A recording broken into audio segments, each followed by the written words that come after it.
Hey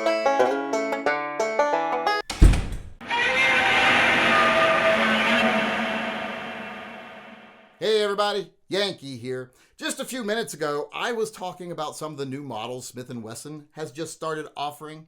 And in that video, I talked about how certain things on guns are trends. You know how trends come and go on guns. You just start to see this feature, a certain feature on guns, and then, it either sticks around or it fades away.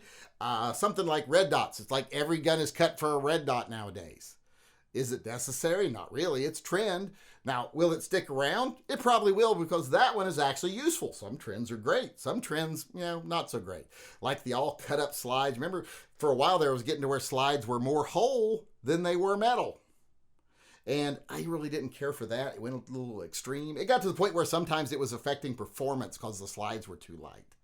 I knew some manufacturers that had to stop making certain models of their aftermarket slides because they were malfunctioning because they had done too much cutting on them. So that was a trend that it kind of faded away. But there's a trend right now that is out that I just don't understand, and I don't really like it. And that is compensated slides on semi-automatics. Everybody's doing it. SIG does it. Even Glock does it. And Glock is bringing back the compensated guns in some of their Gen 5s, I hear, pretty soon. So SIG does it. Glock does it. Smith & Wesson does it. In fact, we talked about Smith & Wesson doing it. And I think it's just a silly trend to have these guns all have these comps on, especially the little guns. Like when Sig Sauer puts them on their 365s, guns that are supposed to be as small and as easy to carry as possible.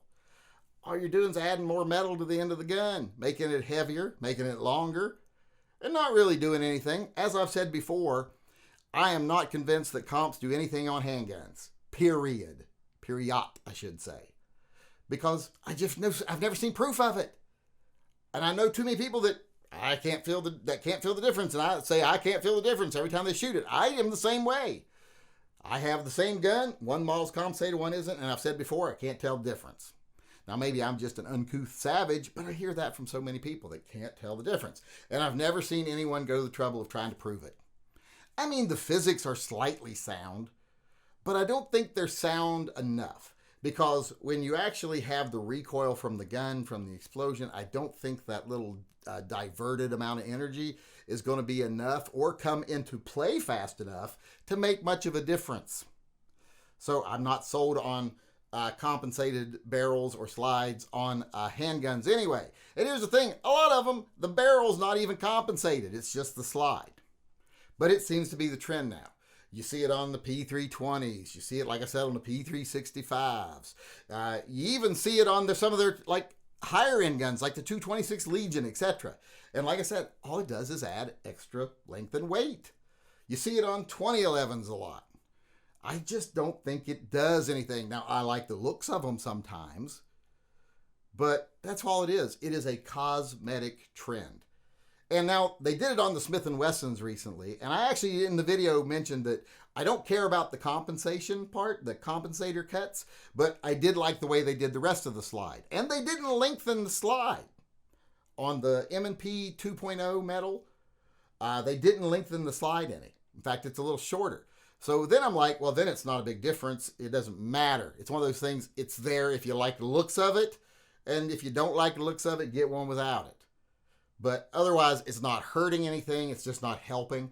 But on the M&Ps, like I said, they also changed how they did the cuts on the slide, the design of the slide, and that was an improvement. So by adding the compensated portion, they actually made the whole thing look better. So that's good. But just compensating guns just to make compensated guns, it doesn't make sense. It just adds more metal, adds cost, and doesn't add any performance. So like I said, it's just a cosmetic thing. And that's fine. I'm someone who appreciates cosmetics of guns. But it's one of those trends that doesn't really need to stay around because it doesn't make a lot of sense on a lot of the guns they're putting them on. Because if you're going to want a gun you're going to carry, why do you want it longer and heavier? It just doesn't make sense. So I think that this is just one of those trends that will probably fade away. And to be honest, I think it's a trend that needs to fade away. Because some trends, like I said, are great. Like being cut for a red dot. But some trends are just for looks and they don't help function. And the way they go about adding them on some guns might even reduce function and reliability. So compensating every single gun out there, cutting those holes in the slide, it's just not necessary. It's just for looks. And I think this is one of the ones, like I said, that could easily go away and I wouldn't care. Good. And some of them are not different trends that come and go on. No, I don't want to talk like that. The new Smith & Wesson series guns.